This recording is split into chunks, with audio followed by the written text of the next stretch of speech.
live, sorry. Got it. Well, hello again, everybody. Happy Magical Monday from the beautiful BRICE and Stephanie, and of course, Morné. And it's Magical Monday, and I am super excited to have these two beauties here, who's sitting in 3,000 degrees heat there, while I'm sitting in -4 million degrees here. So very happy to have you all my global friends. Welcome. How is everyone? How was your weekend? I hope you all had a fantastic time. And it's so good to have, as I said, BRICE and Stephanie are again with Morné and myself. And we're going to be talking some more controversy today.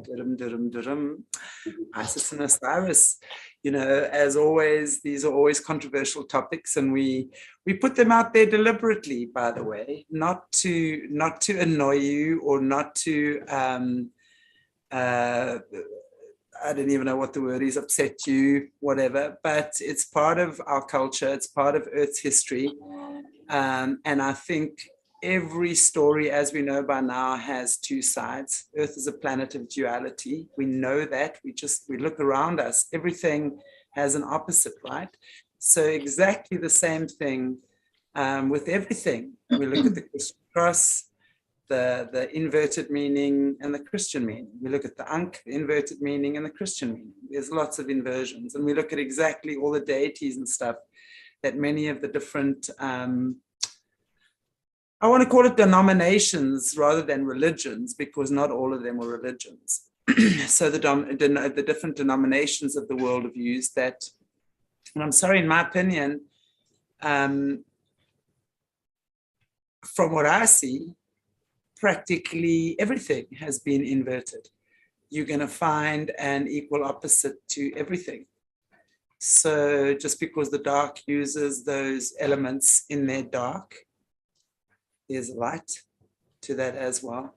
There's the equal opposite of that, which is what we are here to tap into and unlock within us. That's the way I see it anyway. Anyway, but enough jabbering from me. So I'm going to hand you over to these beautiful ladies on this beautiful Monday to tell us more. Hello, gals. How are you? So excited. I love this topic. This is yeah, and I just want to say again, I feel like I'm saying on every episode now, I just want to remind people that research is not witchcraft. This information is out there. It's just research. That's all it is. And it's Aristotle, well, maybe Aristotle. Someone that they said was Aristotle said that it's a sign of an intelligent mind when you can entertain an idea without accepting it. Just because you're listening to a conversation that maybe triggers you, or maybe something that you've been told by a controller is bad, doesn't mean you have to accept everything we say. You can still listen to it and entertain it without accepting it. And that's how we learn how to critically think. And I do think, I know Chantelle and I are doing this thing on Tartaria, and the guy who did the big documentary, I noticed something he said, watching again, where he said, your backup programming kicks in. So not only have we been programmed, but we have backup programming too. And any type of censorship is not good. We don't want to censor anything.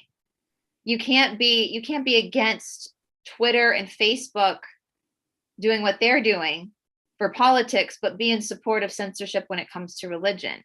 If you are in support of censorship when it comes to religion, then you're the same as Zuckerberg.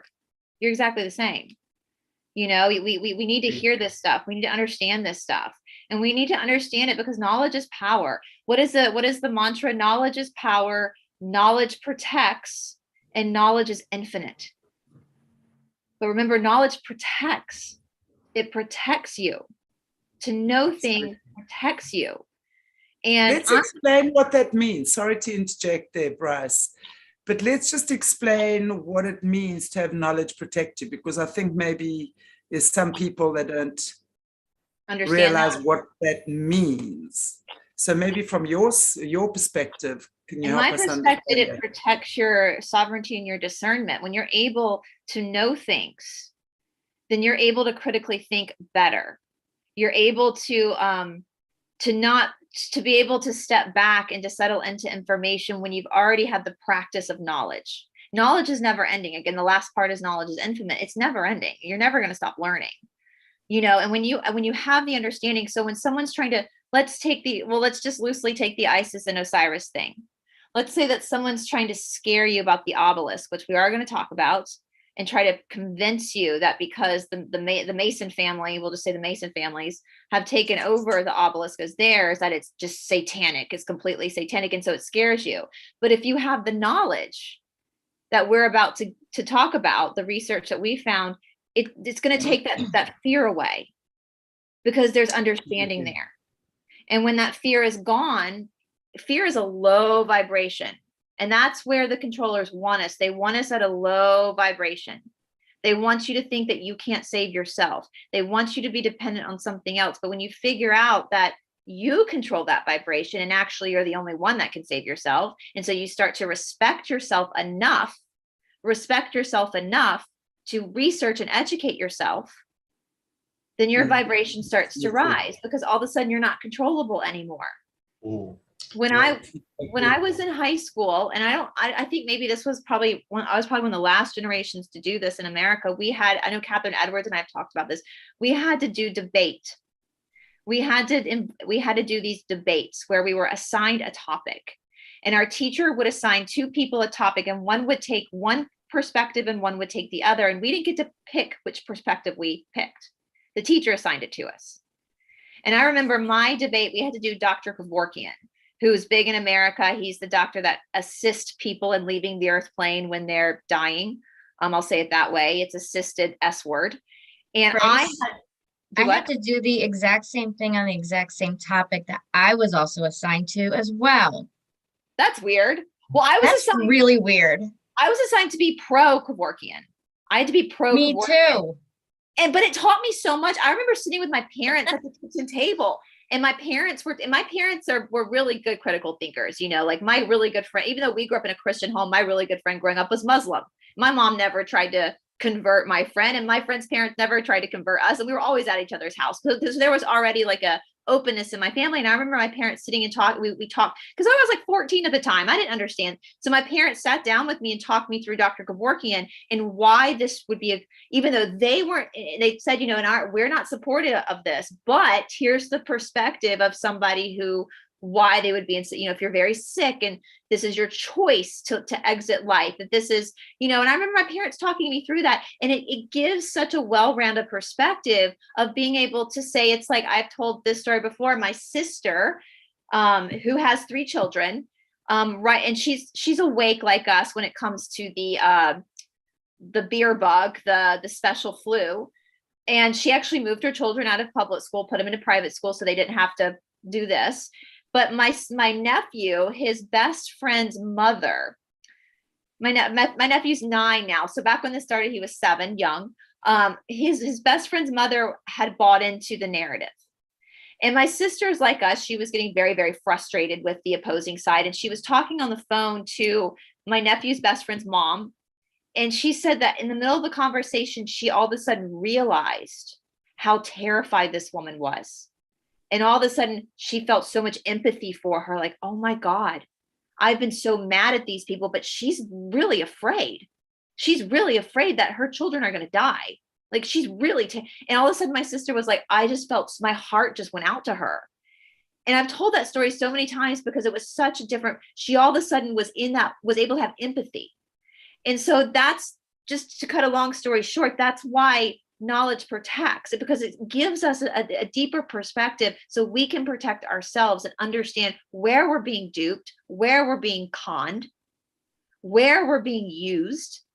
And we've all been, I mean, aren't you guys tired of the controllers laughing at us?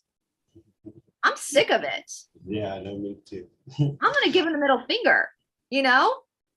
Yeah, no, definitely. I just want to add to that with knowledge gives power. And my understanding it is, we only fear that which we don't understand.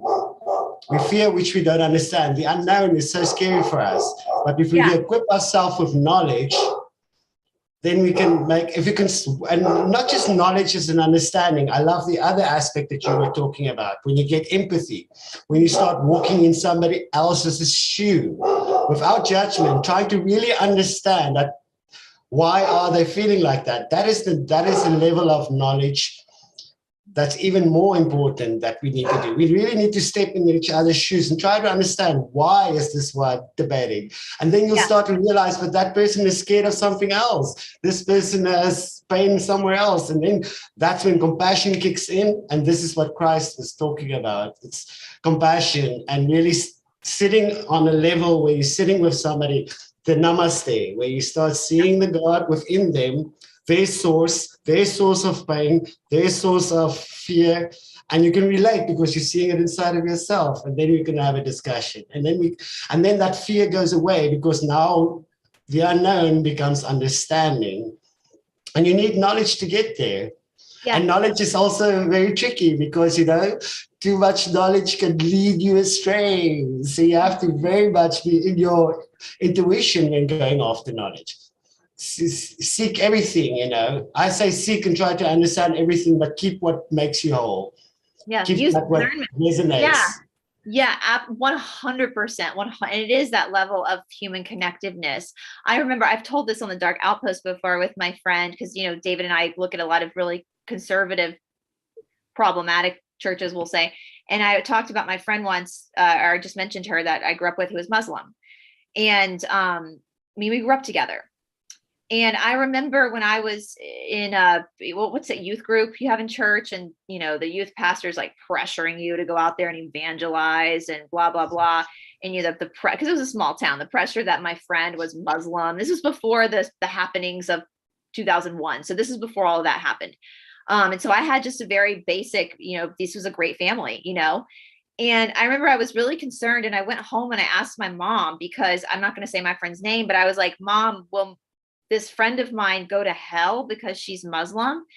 And my mother, who is a very big Christian, she looked at me, she goes, I don't understand the mysteries of God, but I do not believe that your friend and her family will be in hell. I believe your friend, she said their names, and your family will be right there in heaven with us. And hearing my mother say that, who is a staunch Christian, who was able to see through the division that religion causes and see people as just God-loving people, regardless of what that faith looks like on the outside. They were a good family of really God-loving people. And I remember, when she would do her Ramadan when we were in middle school, because we had more freedom in those days, because, my friends and I, the little girlfriends, when she started doing fasting, we would go in the locker room at recess and eat our lunches so that we could sit with her at lunch and not eat with her, and I look back at that time and it's like, that's what humanity is. That's what humanity should be. Not telling people they're going to go to hell because my Jesus is better than your Jesus, or you weren't because most of us are grandfathered into a faith. Let's be honest. If people watching right now were born in the Middle East, 9 times out of 10, you would have been born Muslim. If you were born in India, 80% of India is what? Hindu. Let's just be real about this. Most of us are in a faith because we were grandfathered into it.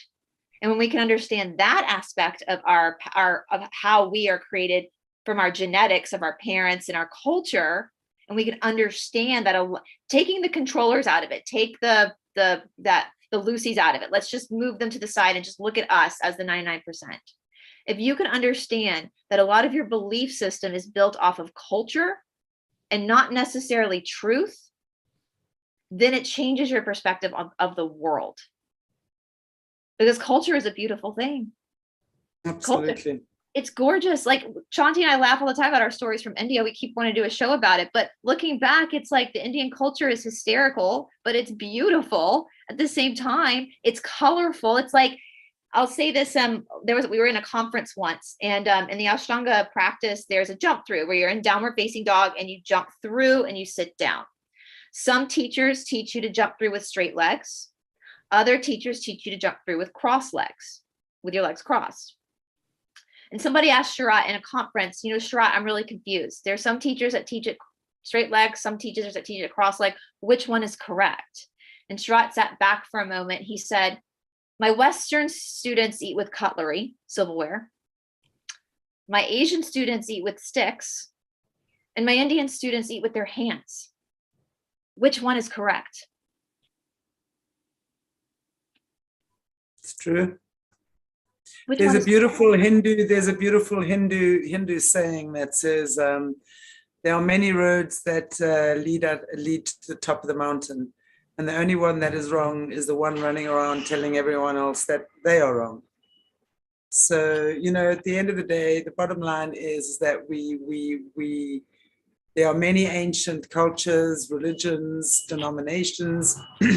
Here on this channel, we love to explore everything. Personally, I have a heart for everyone's way that they like to worship, as long as it doesn't harm anything or anyone. For me, I'm okay with that, absolutely. I love to embrace everything. I love to understand the knowledge that goes into these different cultures. I love to eat their food. I love to learn a few words of their language, you know. At the end of the day, we all have a couple of things in common, all of us. We all laugh when we're happy. We all cry when we're sad. We get angry when we're mad. We can hurt each other knowingly or unknowingly. But we all need love, affection, kindness. We all thrive on that. And for me, I've seen that all over.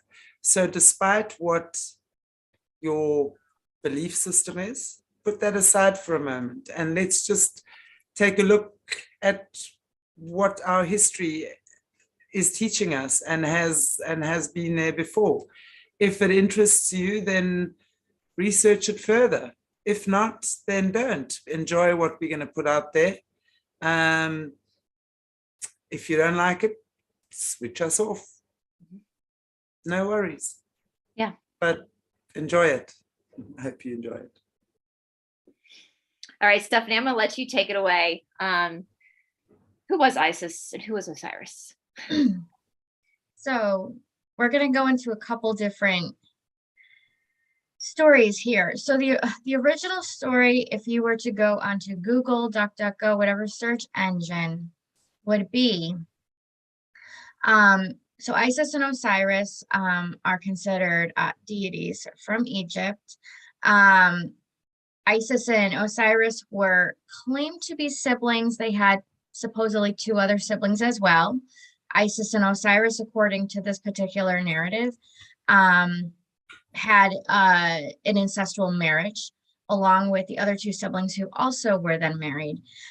Isis and Osiris, I believe, from what I had researched, were ruling Egypt at the time, and Set was the brother who was highly jealous of Osiris, decided to remove him off of the earth and take all of his body parts and spread them all over Egypt. Well, the story goes, Isis then collected all the body parts except for one body part, and that was the male genitalia, and could not find it, so she developed her own, supposedly, resurrected him back to life, and got pregnant with Horus. Now, I've always thought that story is a little odd. I'm reading Sophia Code right now, and I've read other texts that have channelings from the soul Isis. So I have come to the conclusion, and the Magdalene manuscript talks about that as well.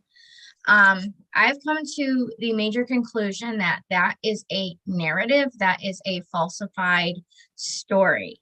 I do not believe Isis and Osiris were siblings. I believe that was their wonderful way of saying twin flame souls, that me and Bryce have both agreed upon that.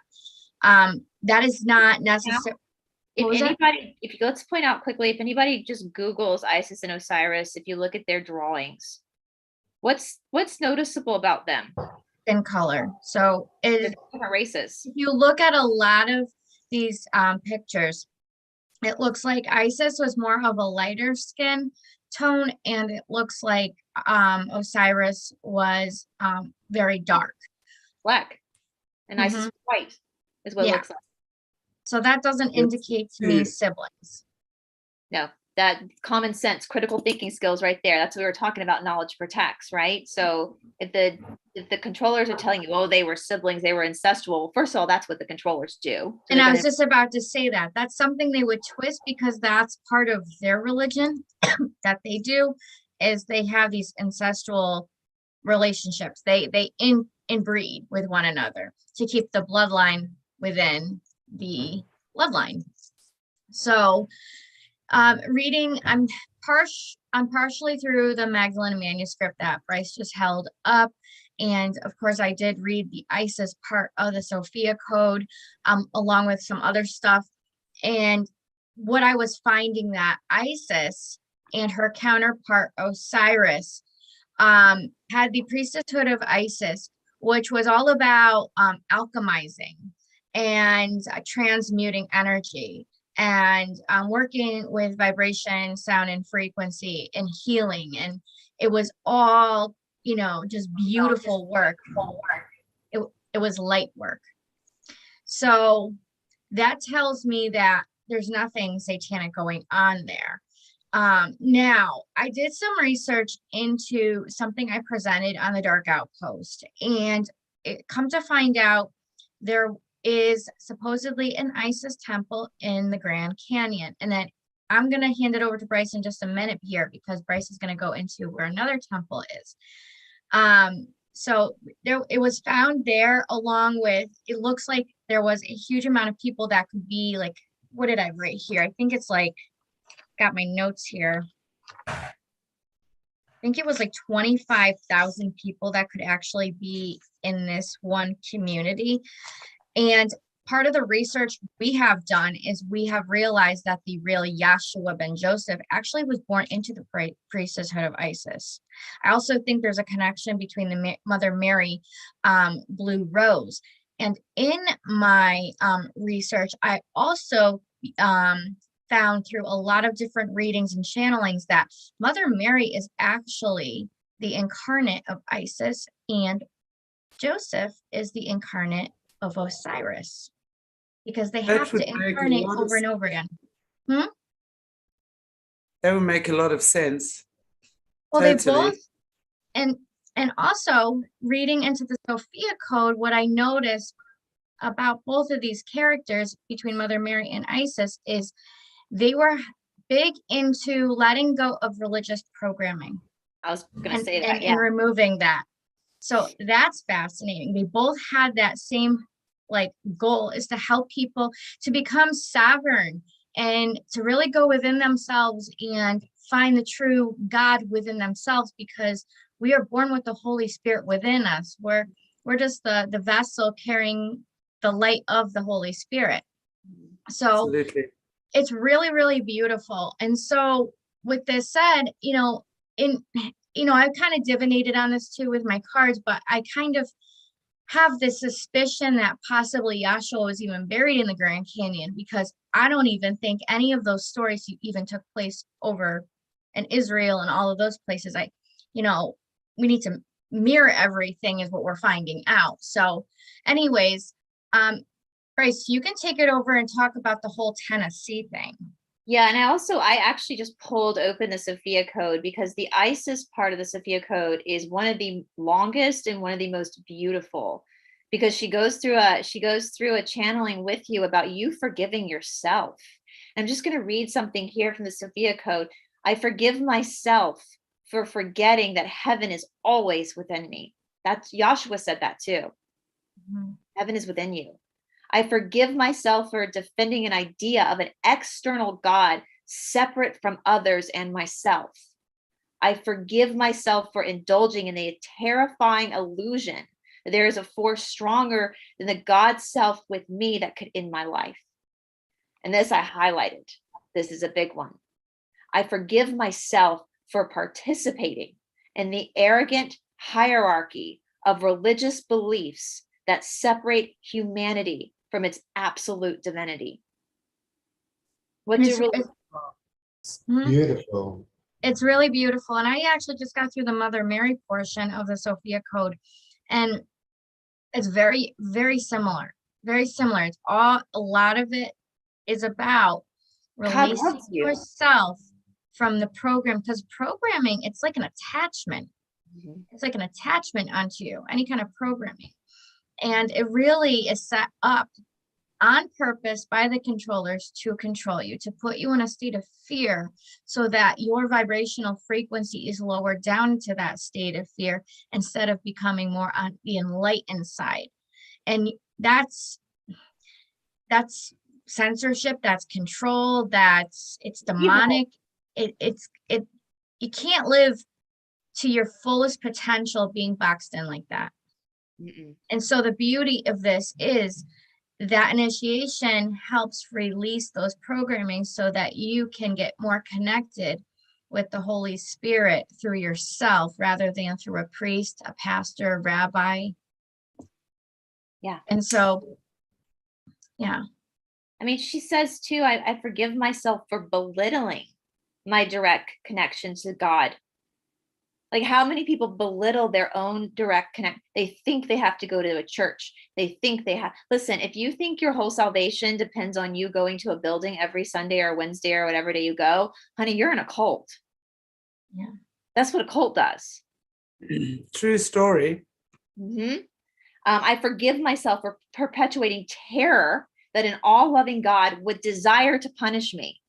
So in the church, we're taught that God is this all-loving, merciful God, but yet he's going to punish you. Forgive yourself for believing. Conditional. If you don't this, then that. If you this, then that. Everything about that is conditional. You know what I'm saying? Yeah. So that's not God. God is not conditional. So that No. already. No, That's narcissism. It's complete narcissism. Yeah. That's a narcissistic God. And God isn't narcissistic. The real God, the real creator.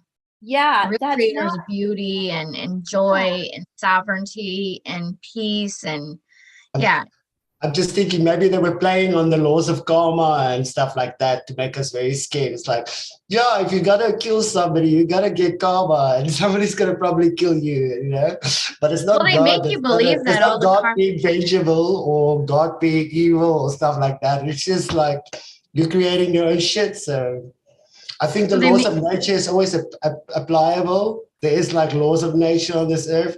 So there is like if you do one thing, you're going to get another thing. But they took that out of context completely. And because naturally we would feel that. Naturally we would feel, you know, as a kid, you know, if we do something, there's like a consequence or something. Yeah. So they take that inner thingy and then they're like, okay, cool. So now we're going to like, if you don't go to church on Sunday, then you're going to go to hell. If you make friends with this kind of people, you're going to go to hell. So it's like playing on that little string of humanity we have and inverting it within us through, I don't know, I'm trying to understand it right now, but it's crazy. Lots of gaslighting. Lots of gas.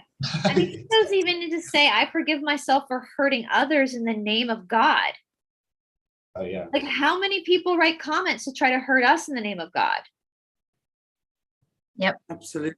And she's saying you got to forgive yourself for that. I mean, if you guys, and she talks about in the ISIS section, because this book, you guys, this book was written and channeled by a woman who survived. She was a survivor too of this group, these controllers.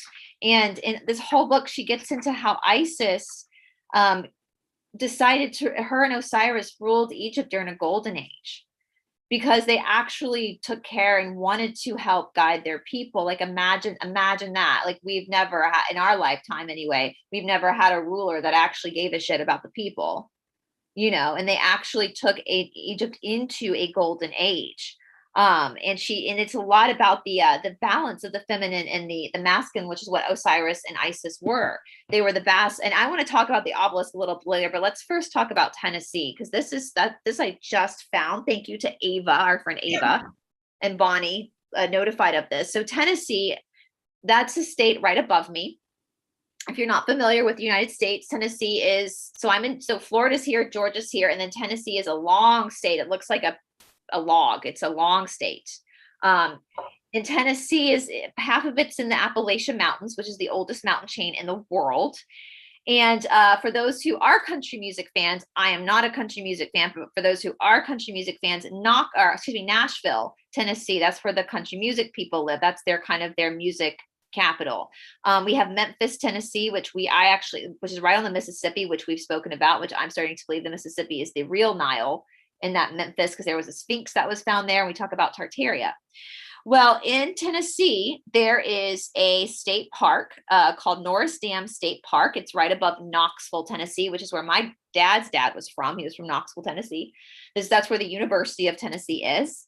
And in this region of this, they quickly made it a state park, right? After they discovered this temple, they quickly made it a state park. What does that tell us? Those of us hiding something. They're hiding something. The government's gonna come in and say, oh, this is our land now. Nothing to see here, folks. Nothing to see here, folks. So there was an Isis temple that was discovered in Tennessee. And we can't get pictures of it because they won't let us see it, right? Because it's in a state park. Can't see it, it's in a state park. Now, of course, they're gonna try to twist it and make it look like it was a Native American artifact, but no, from what I understand from my research, people who've actually studied this temple say this really didn't have a whole lot to do with the Native Americans. This was a literal Isis temple, just like the one in the Grand Canyon that they blocked off from people so the people can't see it. So then it gets us to the name Tennessee. And I'm sure that there's some story that the controllers made up to tell us how the state Tennessee got its name. You know, where I live in Georgia, they tell us that was named after King George, because this was a prisoner state colony when I don't even believe that shit anymore because of Tartaria. It's changed my whole perspective on this. So Tennessee is spelled Tennessee. That's how you spell Tennessee. Well, Isis, the name Isis that we know, ISIS, is actually the Greek name for Isis. It wasn't her Egyptian name. Okay. Now, when I started looking at her Egyptian name, the way it's pronounced and the way it's spelled are very different. Someone said it's pronounced Aset, but I see a C. Her Egyptian name is spelled Essee. How do we spell Tennessee again? Tennessee. Where's this big Isis temple? It's in Tennessee. So guys, this is easy information to find. So if we look at the breakdown of the state Tennessee and its name with the original spelling of Isis, especially knowing that there's an Isis temple in Tennessee, it means it's Tenne, Tenne, D''Esse. This means the country of Isis. That's what Tennessee means. The country of Isis. Wow. So let's go back. Isn't that incredible? And once you see it, you can't unsee it. I mean, it's right there. Yeah. It's in your face. It's right there. They told you, the controllers told you without telling you. Why was there a Sphinx in Memphis, Tennessee? That there were tons of pictures of the Sphinx in 1912. And so what does this mean by knowledge protects? Okay, so we know this now. Like, here it is right in front of us. It's right there. We have archaeological evidence. We see what Tennessee means. So we can protect ourselves from disinformation. We were actually chatting offline, Stephanie and our friend Ava, about the Trail of Tears here in the Southeast. And it's like, I don't even know if I believe that story anymore. Because all these stories are supposed to make the white man bad to cause division. But what if this whole Tartaria stuff with incubator babies is completely true, and we're all put where we're supposed to be, and this continent here in America was actually what they tell us is happening over in the Middle East and Egypt that we know as Egypt. But what if it was here? And what if we have the archaeological proof?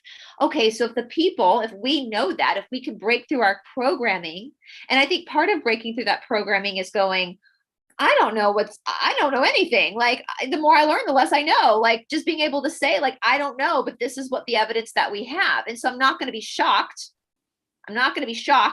If the flip happens and all of a sudden we've got some alien off-worlder sitting on TV going, hello, your history has all been a bunch of lies. Here's the truth. And they go, there's a Tennessee. I'm going to be like, oh yeah, I found that in my research. You know, it's not going to be shocking. There's definitely a bunch of lies, because if you remember correctly, a couple of months ago, I did a talk on one of the Telegram channels on the Kabbalah in Africa. Mm-hmm. And one of the things I spoke about a lot was going back to the 1400s, right? So there was pictures, there was paintings, pictures, drawings, whatever of, I can't remember who offhand, sorry guys, I'll have to go back and double check, but of the Congo here in Africa, and how how advanced African technology has been all along. Just like we saw those canals and things in Tartaria, the African people, the schools, the universities, the infrastructure coming from Africa was something from another world. The carpets, the canals they built, the fishing industry, there was a complete system set up. We're going back to the 1400s now. And you literally see pictures where Caucasian men are bowing down to African kings. So there was definitely not this whole things before that, you know, this whole division, stuff like that. So there's a lot of stuff that we still want to go back and discover. Because, you know, one of the reasons I believe they've made Africa seem to the rest of the globe like we, this third world, know nothing, stupid continent full of savages, because that's really what they did when they started colonizing, is they called the native people savages, and that's how they got them to take on the Christian religion, the British in particular. Okay, so I mean, but when you look back further in history and you see, and firstly just look at our minerals and our wealth, okay, and then you got to see the African people where they were before and to the way they've been marketed now to the rest of the world, the suppression in Africa. There's something that they don't want the world to know. That's what I'm saying. It's not, I mean, it's everywhere. There's so much telltale information coming out now, but we will get there bit by bit. It's like, I know we spoke about months ago on this channel, the Haitian Revolution. And I want to challenge all the people who are staunch Christians to go and research the Haitian Revolution. And I'm telling you to go look up Dutty Boukman's prayer. Because when I studied the Haitian Revolution and I found Dutty Boukman's prayer, I felt like I was gobsmacked, but I wasn't at the same time.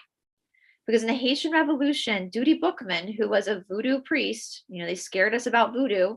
Now we know a little bit more about that faith too, especially in regards to New Orleans. All those missing children were not coming through the voodoo people, they were coming through the priest. We know that now. So they had to make a scapegoat out of the Haitians that had come up to New Orleans. In Dutty Boukman's prayer, and I'm paraphrasing this, you guys can look it up. They say, before they enact this revolution against the French slave owners that brought them to Haiti, in their prayer, they acknowledge that their God wants peace, but the white man's God demands cannibalism. What does that tell us? What were those slave owners doing on that island? What God were they worshiping? We've been told that they were Christian, but I believe the Bible, the God of the Bible is Lucifer. I mean, that's pretty obvious at this point. So they were doing the same rituals that the Lucys are doing on Mr. Jeff's island. And the people, the Africans that were brought there saw that. And do you know what else in the Haitian Revolution those Africans did? They went and protected the white people who were not involved. They made sure the women and the children were protected. Does that sound like a black war? Does that sound like a black and white war to you? Not to me. What's the history books telling us? His story that these ruffian voodoo people went and, you know, they pushed the poor French people off of the island. No, they didn't. No, they didn't. They went to war against the Satanists, and they protected the people who were innocent regardless of their skin color. They saw people who were innocent. And in that prayer, if you read Dutty Boukman's prayer, you see it for what it is. The voodoo people had more integrity than the white Christians did, because they saw the white Christians doing cannibalism. And not just cannibalism. I mean, if you just look at it, I mean, as recently as 300 years ago, people like us were being burnt at the stake in the most gruesome way in the name of the Bible, right? Yeah. So, I mean, how is that ever okay? I think Christianity must be the religion that probably has the most bloodshed Oh, absolutely. 100%. It's the most compromised religion. It's the Yeah. most compromised. I mean, Vatican means head of the serpent, you know, Yeah. and serpents are good. We know that serpents inherently are good. But the Vatican has, and let's actually talk about the obelisk, because that's where they've really twisted shit, is with that obelisk. And I know a lot of people in this truther community are still, I kind of feel like when you wake up in stages. And like when you first wake up, you're seeing like the shenanigans going on, you know, regardless of what country you're in, you're aware of the shenanigans going on in politics. You start to see the shenanigans going on in school. You start to see the shenanigans going on in medicine. But when it comes to religion, that is where the backup programming kicks in. And that is where people just will not wake up, just refuse. They go cosmatos, whatever. They just cannot wake up. And I understand why. I do. You know, you're talking about your mortality. You're talking about, from a very young age, most of us were brought into churches or wherever you went for, and you're taught this, and it's about your salvation, and it's about where you go when you die. What's the biggest fear humans have is death, right? And so when you start to pick at that stitch and it starts to unravel, people freak out. But I'm here to promise you, on the other side of that bondage is complete liberation. I don't fear death at all. I would know. I would personally know, because I mean, Bryce has taught me a lot of stuff, and there were times she didn't maybe know it because she's in one state and I'm in another. So text messaging, you know, or being on the phone, you can hide how you feel. But Bryce, I mean, I've already told you this, so you're well aware, but there would be certain things, like, especially about like Jesus, like, you know, he wasn't the Messiah or stuff like that. I could feel myself like tensing up, like, no, that's not true. But what I did was, instead of freaking out, I blatantly like asked God, what's true? Please show me. And it was then that I was able to open up my mind and allow God to show me where I needed to get the information, whether it be like spiritually or actually through knowledge and reading and stuff like that. So I just wanted to present that, because I've been through that cognitive dissonance myself. I have broke through that program within the last 6 months myself. And there's still things that I'm like, okay, just open-minded, be open-minded. And so I've been there. Joshua was a teacher. They even call him teacher. He was a teacher. I just want to say something. Sorry to chime in here again, Bryce. But, you know, it's not just physical victims of SRA that are mind controlled. It is not just families of active Freemasons that are mind controlled.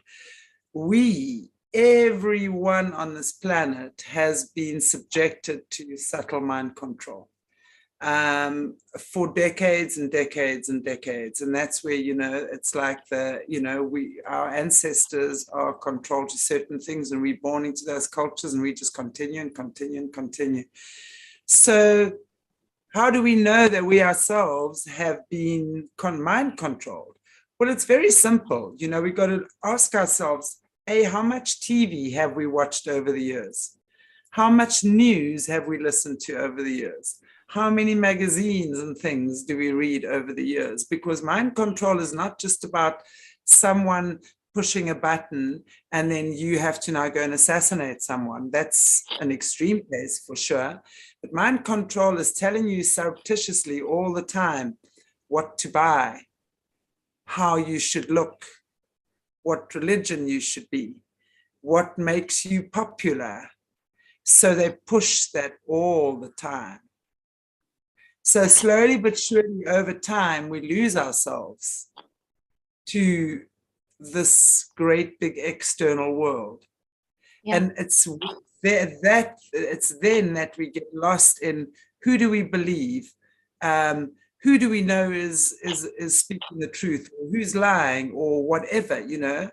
But if you've been a slave to fashion, if you've been a slave to movies, if you've been a slave to the music industry, if you've been a slave to religion, and anything that is different from your narrative that someone else says, and that pushes your buttons, and you will know if it pushes your buttons because you will react negatively if it's pushing your buttons.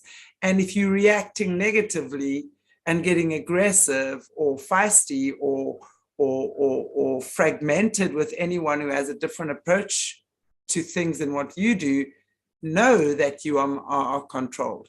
Know that you are controlled when you are sitting having angry, hateful feelings against someone else because of what they do or like or enjoy or believe in. So that would be a good sign to go and do some reflection.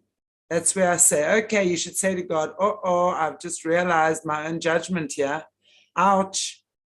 Please, God, let me take this to you. How do I resolve this within myself? How do I stop judging people, God? How do I stop it? Yeah. That's the question. And then we sit with ourselves and we realize how judgmental we are being. And when we can stop that, you'll realize it's okay to let people be who they need to be. And then you can recognize the beauty from a humanistic perspective, as opposed to we friends because we go to the same church. That is so shallow, so shallow. There's so much more to human beings than their religion. Absolutely. Well, it's interesting. I've said this before, you know, we get all these nasty comments when from Christians. Most of the time, I will say 99% of the time, they're beautiful comments of people who are just beautiful human beings. So even though we talk a lot about the nasty ones, guys, I just want all the people that are really supportive to know that I appreciate, and I think I can speak for all of us, we appreciate you so much, you know. And we had a beautiful comment on our Ankh episode, Shanti and Stephanie, from last weekend on my page, where the lady said, I'm a follower of Christ, and I think what you guys are doing is awesome. Yeah. That right there is the true Christ consciousness. That is the true Christ. I'm a follower of Christ, and I think what you guys are doing is awesome. That is true love, coming from a place of love, not of fear, of hate. You know, and if you are feeling that, and as you say, Shanti, I've said this before, your triggers are like your golden lottery tickets. Like when that trigger comes up, that's when you can go, okay, thank you. Now I can unravel, you know, all the tangled webs we weave when first we practice to deceive. You know, it's only the people who are living in deception that want the censorship, because the truth is getting out, right? And so that's when you have to sit back and say, wait a minute. So that it is, if you take it for what it is, we all have triggers. All of us have triggers. If you take it for what it is, you can sit with it and heal yourself, you know. And when, like, I mean, Yahshua never said, the real Yahshua never said that he was any different from any other human being. His mother, her real name was what? We think it was Alma Mari, not Mary, was like a genetic. Possibly. That's another channeling. I'm still little, yeah. Well, we know the name Mary, for example. Mary was given as Doe name. They gave all these women Mary in the Bible. It wasn't just like the most popular baby name in the baby name book during that time. They literally stripped these women of their identity to take down the divine feminine. Mary Magdalene, her first name was, she's made that very clear. She was not Mary. She was just Magdalene. Magdalene was her name. Okay. With her mother Mary, that wasn't her real name. You know, Mary of Bethany, who was Philip's wife. If you guys ever read the Acts of Philip, Mary of Bethany's my girl. She was like a socialite boss babe. Like, she was the woman, if she were living in this society today, she'd be the one with the cocktail at the party telling all the funny stories. Right. That was Philip. And I'm reading this banned book of the Bible. I'm like, this woman's awesome. Like, Mary of Bethany was a sassy broad. Like, why don't they this woman is fantastic, and she wore the pants in that relationship with Philip, you know, and that the whole Acts of Philip talks about a lot about her, you know. And so we have to, and when you do these research, it's just so interesting. Like, I find this stuff so interesting. When we look at, I want to say too, with the name, the real spelling of Isis's name, and knowing, and I know this is gonna trigger again people because of the backup programming, Yahshua, the real Christ. So Jesus was not Yahshua. Jesus was Mithra. Yahshua was a different person. He was the real Christ, meaning that he had obtained with Magdalene, who was his wife. They had 5 children. They were married. It's what humans do. Humans fall in love and get married and have children. That's totally normal for someone with Christ consciousness to choose to do that. They taught that they had this awakened Kundalini or Christ consciousness. They were both born in the priest and priestess of Isis.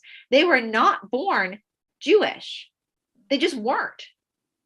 Fact, they weren't Jewish. They might have had Jewish students that they took in, but they were not Jewish. So then again, it goes back to like our books on like Moses and Solomon. Why then did the controllers want us to think they were Jewish? Let's think about the big banking family. Exactly.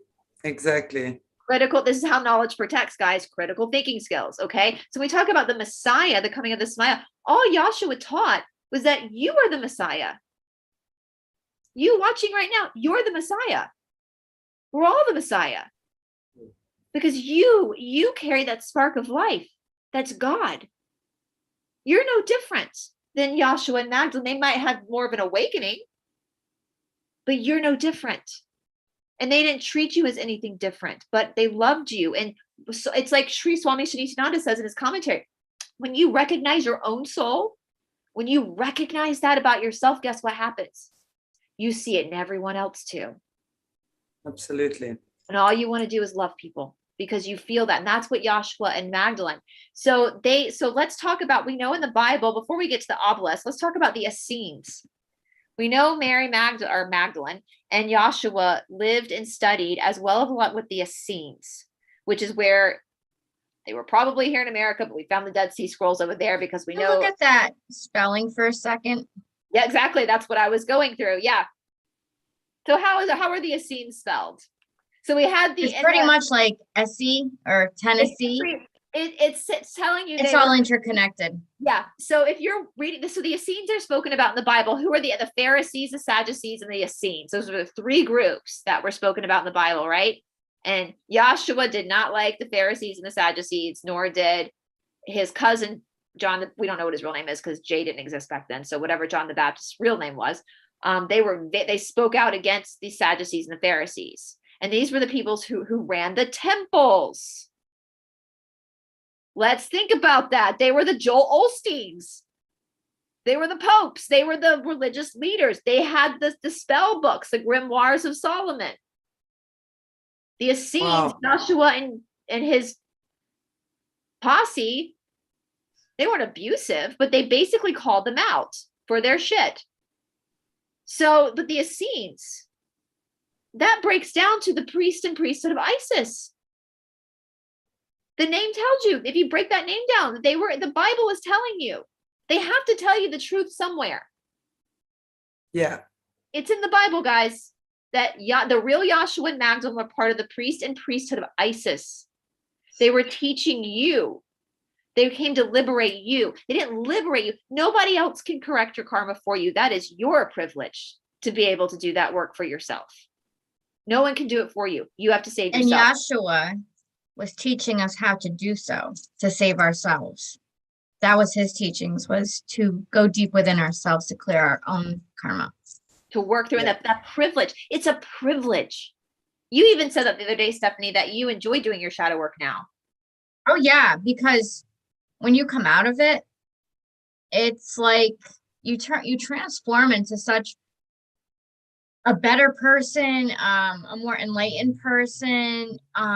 You react to things a lot differently. So for instance, when I was in the church, I found myself to be an actually very angry person, judgmental at times, although I sensed it in myself and I tried to correct it. But again, that programming was like some sort of negative attachment. I had to let that go. But once I'm doing my own shadow work now and I'm taking back my sovereignty and I'm doing what I need to do and getting to know who I am, what is my soul? Why is my soul here? Not from an outer knowing, but from an inner knowing. I am calm. I hardly ever have anxiety. And when I do, I recognize it. as you two lovely ladies helped me with the other day. Um, and you really take back control of your own emotions, your own reactions. You can learn from your triggers. It's a totally different perspective of living. And it's so freeing, really. It's absolutely freeing. And that's what Yahshua was teaching, is that liberation, that resurrection of your own soul. And that's where we get to the obelisk. So the controllers have inverted the obelisk. We know that. They've made it into a phallic symbol. But what if I told you it wasn't a phallic symbol? It's not. It's not a phallic symbol. What if I told you that whole story about it being a penis that's just a concoction of the controllers? What if I told you that obelisk was used to remind you of something called Shushumna, or the Jed, as the Egyptians called it? That is a pathway that runs up your spine. And that's where Kundalini rises through the chakras. And again, through the central nervous system. Up through the vagus nerve. Yeah, that's what that obelisk is. Yeah. It's your spine. It's your spine. You watching right now, you pass an obelisk in your city, that's your effing spine. It's reminding you that you hold. Yahshua and Mary or Magdalene did not want to control you. They wanted you to have sovereignty over yourself. They didn't want the priest and the rabbis controlling you. They didn't want you to fall victim to the matrix. They wanted to give you the gift of learning how powerful you are. And that's that beautiful work that you've done, Stephanie. It teaches you that you actually matter, and that you're intelligent, and that you have a purpose, and that you have that spark. No one can take that away from you. When the church says to you, like they used to do to me, are you sure you believe in Jesus? Are you sure? Are you sure? That's called gaslighting. The Holy Spirit never left you. You didn't have to ask the Holy Spirit to come into you. It was there when you were born. When that sperm hit that egg, there's a spark. There's a spark of light when the sperm hits the egg in the womb. That's the Holy Spirit. That's your spirit. And the Sophia Code talks about that a lot. You have your own essence of that. It never was without you. But the controllers want you to think that it's not in you, that you have to obtain it and earn it. And we know what they do to try to invert Kundalini. They do these rituals with children. Involve sex magic. Yeah. The dark because side they can't create, they can only mimic. Yeah, they can't create, they can only invert. They use that hype, that orgasmic feeling out of that to get close to that place where you actually align with God, that ecstasy when you're just like connected with God. So the only way for them to get close to that is to use some sex magic or extreme torture and pain. So they have to either use blood sacrifice or sex magic to get to that place. So I can see how they inverted that into making you think of the penis instead of the spine. If it's a penis, where are the balls? Like, let's be real, people. Like, why is it pointed? Why is it pointed? Like, I know That's I don't kind have of one, like painful. but I've seen a lot. Not that many, but I've seen a few. Like, it's not pointed. Like, there's no pointy bit at the No, end. there's no point. It's more of a dome. Right here. I mean, the next time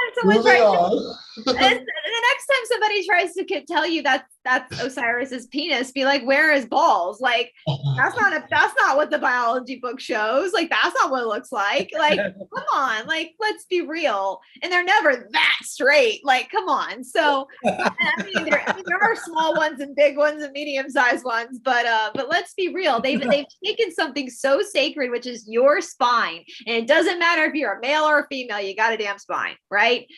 And they've inverted it to something and there is actually, like, if you read the Magdalene manuscript, there is a good aspect of sex magic where two partners is the tantric system where two partners can, in consent, work together and, have an Ace of Cups moment, as I like to say, feed me grapes and tell me it's real, in their own boudoir to do that kind of stuff. But it's consent, and it's two people who, in order to do that, really have to love each other. and trust. They talk a lot about trusting each other, like especially for the female, being in a place of complete trust in that moment.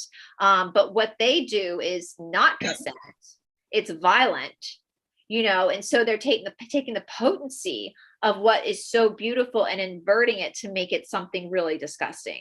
And that's the thing. I mean, so many people are so programmed now to think that when we flip this, that all these things that the controllers have inverted have to go. If we got rid of everything that the controllers inverted, we would have nothing left.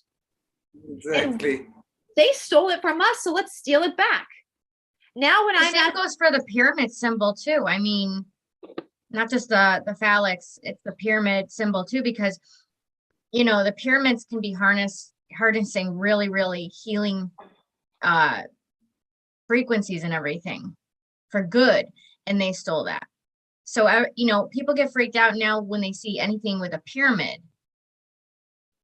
as well, because it's our channel, Aquarius Rising Africa. We've got a light shining down on the earth, and they see the pyramid, and we like it. Everybody's like, why do we still have a pyramid on our covers? It's a light shining down on the earth, people. I mean, let's think about how many pyramids or triangles are out there. How many people's roofs are in the shape of a triangle? You going to get rid of your roof? Like, and let's talk about the steeple, Stephanie. You made a good point. Now we know too that a lot of times they harness, pyramids, they harness energy, all that kind of stuff. And steeples, they're harnessing energy. But what you made a good point that the church is laughing at you with that steeple. Not in the older cathedrals. The older cathedrals are definitely were used for Tartaria for healing. But the church has confiscated that to basically tell you we own your Christ consciousness now. But they don't. They only own it if you allow them to own it. Yeah. And the minute you say, no, it's mine and you can't have it, then it's over. You walk out and it's yours. It's done. I mean, I look back at the church I grew up in here in Georgia, and it's an older church. We were told it was built like right before the Civil War. It was a hospital during the Civil War, allegedly. Who knows now at this point? But I look back now and I know the way the sanctuary looks like the back of my hand because I was there every effing Sunday. I can't tell you how many Illuminati signs are in that damn church.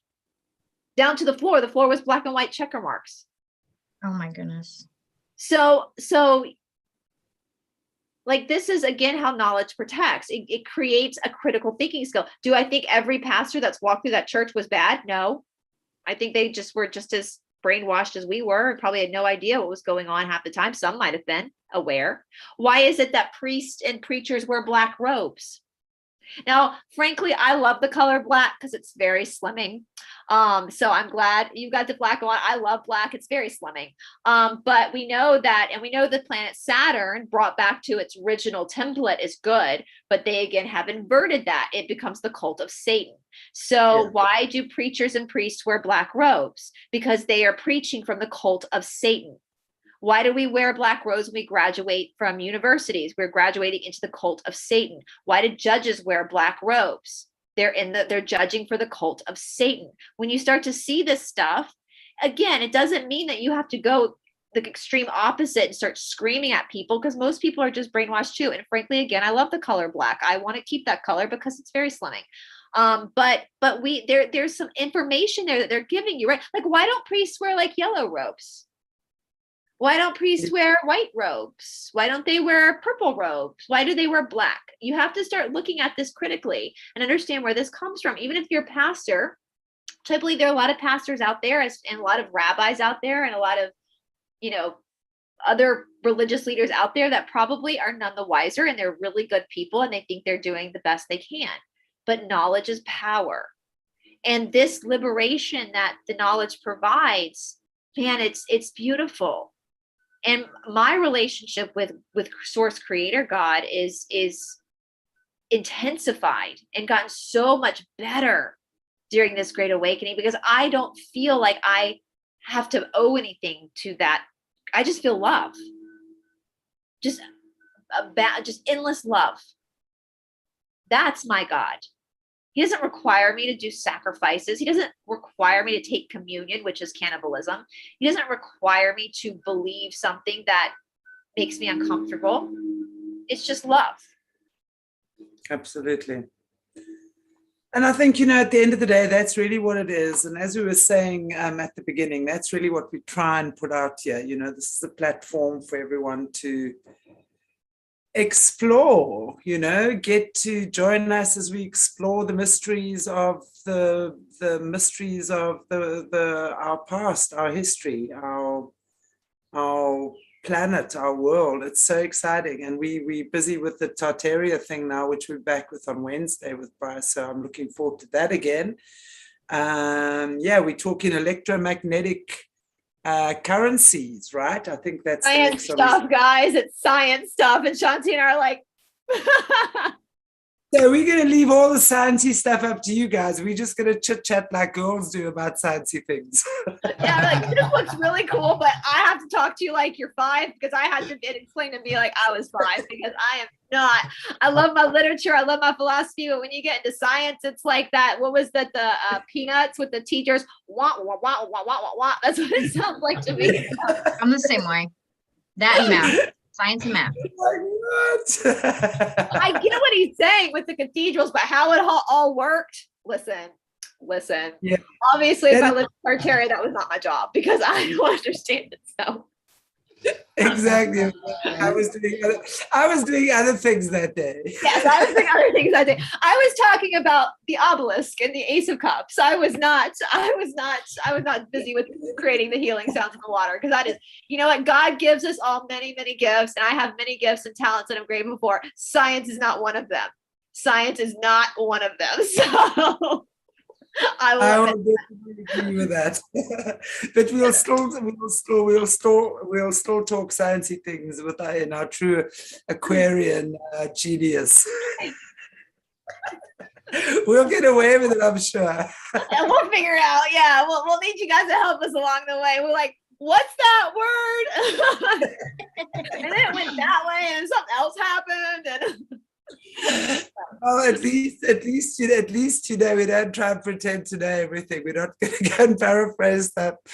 Yeah, there's definitely things that I definitely know. There are many people better at me than that. So I have to tell y'all real quick a funny story. So my whole family, my mom's family, the BRICEs, where I get my name, it's my mom's maiden name. They're all doctors. Like literally all of them are freaking. I come from generations of doctors.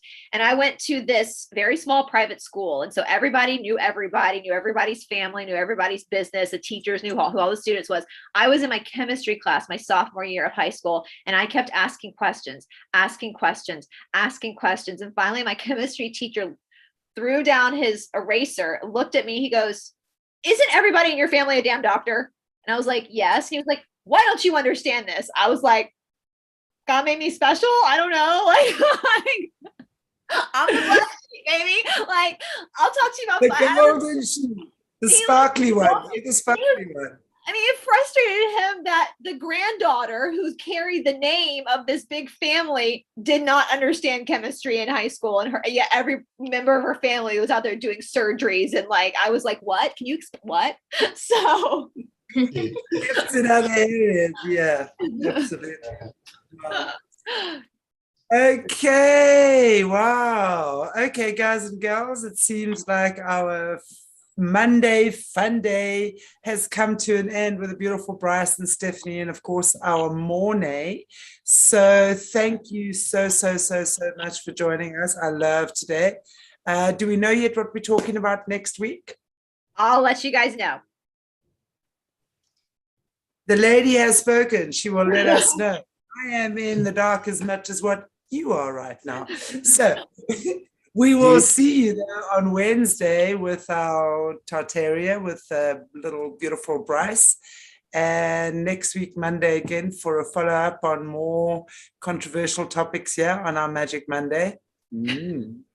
So thank you so much, guys, for watching. I don't know if there's anything you beautiful people would like to end off with before we say farewell.